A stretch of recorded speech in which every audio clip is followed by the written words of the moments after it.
देश के अंदर जो महंगाई की मार पड़ी है वो अत्यंत ही गंभीर चिंता का विषय है। मैं कहना चाहता हूं कि जो देश के अंदर जिस नारे को लेके अच्छे दिनों की बात करके अमृतकाल स्वर्णिम भारत की बात करने वाली भारतीय जनता पार्टी और केंद्र सरकार जिस तरह से चीनी के दामों पे 1.5 गुना से ज़्यादा की बढ़ोतरी की है, तो चीनी एक ऐसा पदार्थ है, ऐसा खाद्यान्न है जो हर घर में, हर दुकान में हर व्यावसायिक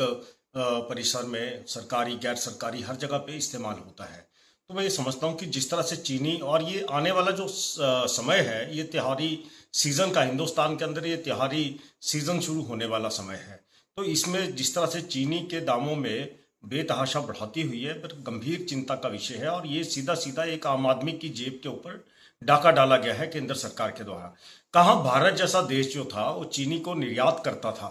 और आज हालात दूसरे डिफिकल्ट हो गए हैं कि आज चीनी हमारे को आयात करनी पड़ रही है। और मैं तो यहाँ भी तक कहूँगा कि जो हमारे चौकीदार हैं वो क्या गहन निद्रा के अंदर हैं। ये जिस तरह से रुपए का अवमूल्यन हुआ है, डिवेल्यूएशन मूल्य हुआ है, अगर आप चीनी को आयात करते हैं तो उसके ऊपर करीब करीब आपको 1.5 गुना कॉस्ट जो है वो अदा करनी पड़ती है। आज जो सांख्यिकी विभाग है केंद्र सरकार का, उसके आंकड़े भी देखे जाएं तो करीब करीब 9 करोड़ के आसपास का जो बेरोजगार है, रजिस्टर्ड जिसको पंजीकृत बेरोजगार कहते हैं, वो देश के अंदर जो है वो रोजगार के लिए तड़प रहा है। तो ये जो भयावह परिस्थितियां इस देश के अंदर, इस देश की आर्थिकी को लेके, यहाँ की जो सामाजिक व्यवस्था है उसको जो तहस नहस करने की कोशिश की जा रही है, तो मैं कहता हूँ कि ये सारी के सारी जो चीजें हैं ये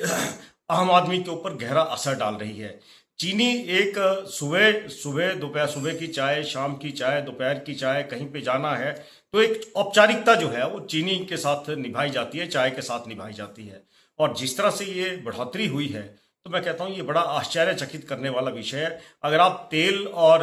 कच्चे तेल के भावों की इंटरनेशनल मार्केट के अंदर बात करेंगे और उसके बावजूद अगर आप यहाँ पे पेट्रोल डीजल की कीमतें क्या हैं, अगर उसका आप आकलन करेंगे, अनुपातिक आकलन करेंगे, तो आप पाएंगे कि किस तरह से जो है आम आदमी की जेब से पैसा निकल के जो है वो केंद्र सरकार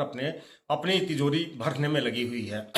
और यहाँ पे आम आदमी जो है वो त्रस्त हो रहा है। ये बड़े बड़े नारे देके और बड़े बड़े स्लोगन देके सत्ता में आए थे, लेकिन वो जो सारे के सारे नारे जो हैं विफल हुए हैं, सारे के सारे नारे धराशायी हुए। और आज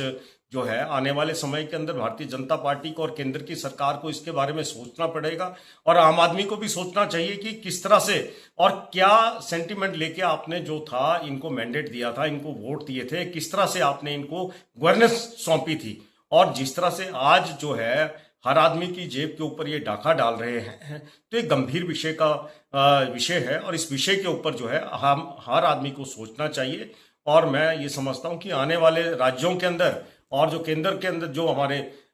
2029 के अंदर जो चुनाव होंगे उनको मद्देनजर रखते हुए लोगों को अपना विकल्प चुनना पड़ेगा और तभी इस देश की जो है वो आर्थिक व्यवस्था ठीक आएगी। और अगर आर्थिक व्यवस्था ठीक आती है तो डेफिनेटली मैं ये समझता हूँ कि सामाजिक व्यवस्था भी ठीक आ जाएगी।